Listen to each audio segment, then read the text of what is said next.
The day gets on the way relatively on a solemn note, which in no way meant dampened enthusiasm after a week of waiting. Despite the initial hitches of late arrival of materials in some centers, accreditation and voting got on well. But just when it appeared we could call it a near seamless activity, some polling units in Agor or Kota began to erupt.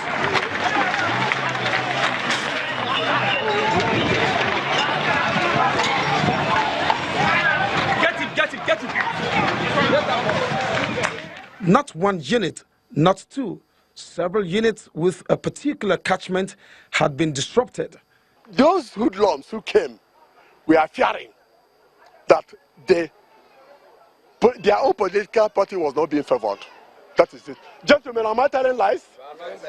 So that is it. At my own polling unit at Sokota, when it's 029, some hoodlums and touts, they came to scatter our materials, took our bylaws but with us as if we are children. The style of the hoodlums are same. They arrive a unit, scare voters away, grab the ballots, and set them on fire. Units 18, 19, 20, 21, 23 around Babewe, Hafia Street, Jemtalk, and Moshobolaji, all in Agor area, were affected. Again, we thought we've seen it all, but wait for this.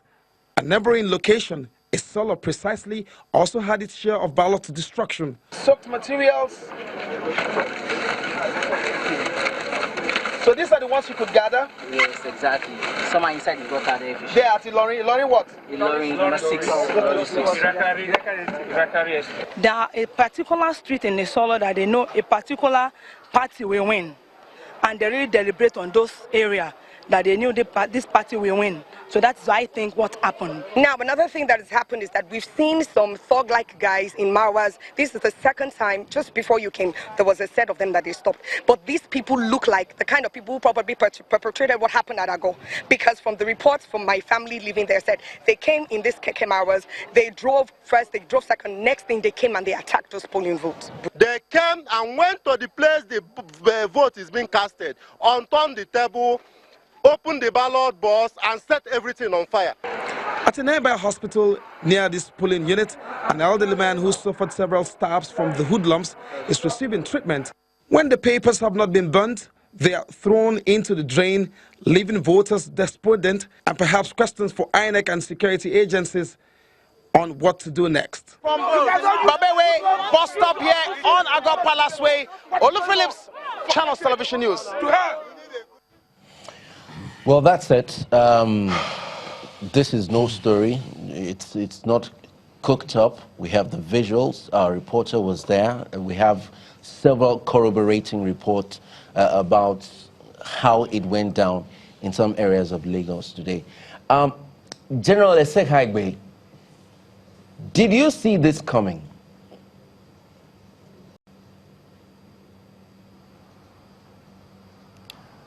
Thank you very much. A few days ago, Mr. GT said he was not going to go into the jurisprudence of the president's statement on how to treat those who snatch ballot boxes and perpetrate this crime. I hope we'll give him a chance today to actually deal with this aspect so that we'll know whether the statement was just a mere scoffmongering or just a statement that we should be taken very seriously. For instance, when we talked yesterday, I told you that any viral intelligence estimate would have identified flashpoints. Yeah. I went further to even name some states like Rivers, Lagos, Akwa Ibom, Borno, Adamawa, so on and so forth. And you see, this kind of happenings, tend to say the reason why we must balance, fundamental human rights with military necessity. Because if every year, every election cycle, we see these urges of violence and we are not able to take care of them, just like what we experience in logistic appreciation, then something is wrong with us. In the last briefing, the Inspector General of Police told us that he has a watertight, security arrangement, and that they were going to deal with these human beings or elements who want to perpetrate this act. I'm curious. I want to know whether these people are going to be apprehended or whether they are going to be dealt with. And this brings to mind what the two last speakers have just said. There is a gap in our criminal justice administration. And when there is a gap in our criminal justice administration, the attendant consequence is insecurity. So let us see whether they are going to identify these fellows, whether they are going to be so prosecuted, and whether they will get the punishment they deserve that will serve as deterrence to others. These fellows are sponsored by the politicians, which Mr. Jise has said that they are all interested in the political capital of power. So why can't we fish out these elements with a proper investigations and know those who are sponsoring them with a view to bringing them to justice? General Eseka, I would have even thought that talking about the deployment of security for the elections, this shouldn't even have happened at all, as in, instead of waiting to apprehend them after the fact of the matter, that should actually have been prevented, because that was the question we were asking. Where were the police, where were the law enforcement officials when those elements struck? You see, because of our state of development, we are still behaving as if we are in a primitive society. So if we live in a primitive society, we must look for, the appropriate, reaction to our primitive ways.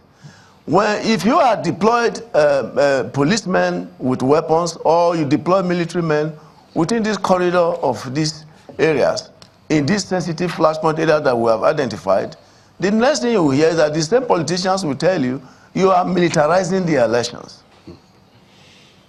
Why are they militarizing the elections? So I think we should be very, very realistic.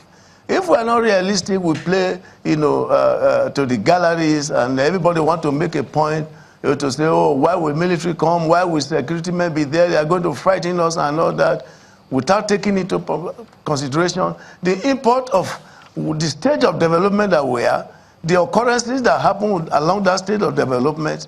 This is what you get. So I am hoping that maybe the security architecture need to be reviewed with a view to bring some of these things into it. And let me tell you, for those who are shouting military involvement in the elections and all that, the Constitution gave the military, a platform to get involved in things like this. The military, as military assistant to civil power and to civil authority. And their rules of engagement and code of conduct are clearly stated there.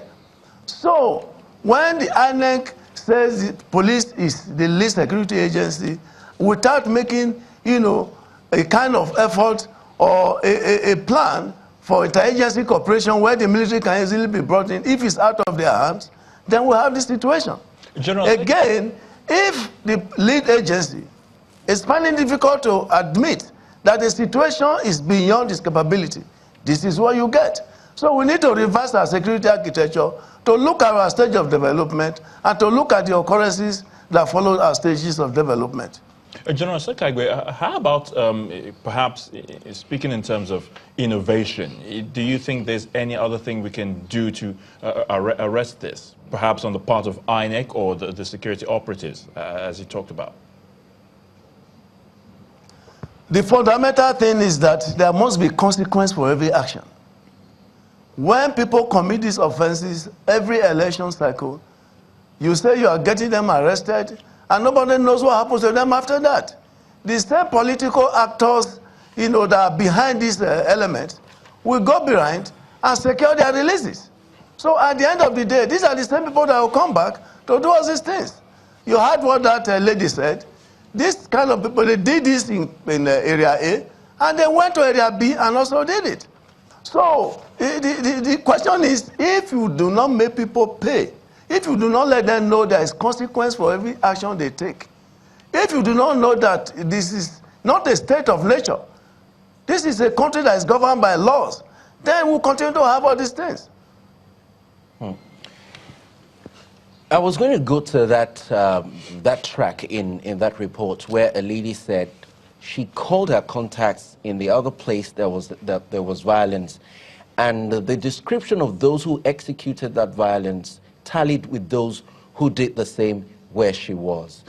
Are we, going by that statement, are we then saying that in this particular situation, these hoodlums sort of were given some leeway to execute this across polling units? Well, that's a possibility, that they were on the prowl and that they have free rein to do whatever they were going to do. Snatching of ballot boxes during actual electioneering or voting or collation or counting of results is a well-orchestrated thing.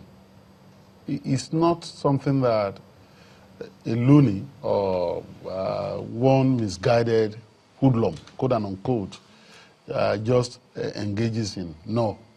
Rather, it's usually done with the politicians who will mastermind the exercise and give assurances to these foot soldiers that they will be backed up politically and that nothing will happen to them, even if they were arrested. This backup you're talking about, is it only, it doesn't look only politically. No. It looks as if there is some collaboration kind of on the part of even the security officials themselves. Because even when I was going home today, we had to stop.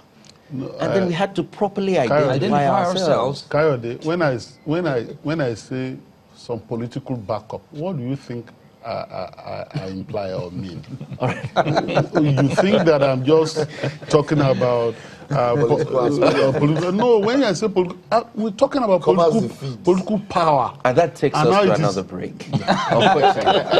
Now, thuggery has become synonymous with elections in Nigeria. Well, it appears so. It's always been like that, right from the First Republic. We've always had that problem. Particularly in the First Republic, we used to talk about Operation Wettier, the old Western region. You know, in the old Western region and all that. And people were educated then, were even the ones leading the talks. I don't want to mention names, but the records are there. History is there. They will mount vehicles and start pointing to houses that will be burnt and all that. And so, in the Second Republic, we had it still bad.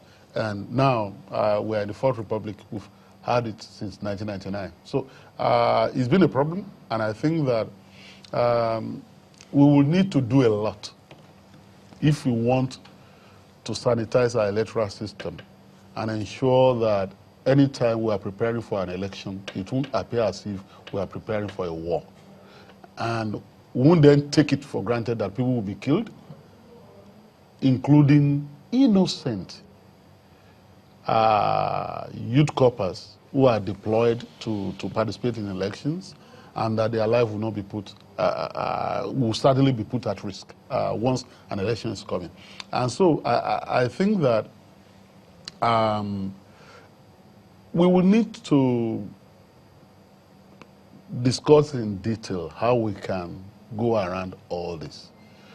Security is key, and in spite of partisan posturing, at this level, you can't manage a violence-free election without getting the security forces to play the roles they are expected to play in election. The big question today regarding those footages you just showed was where were those security forces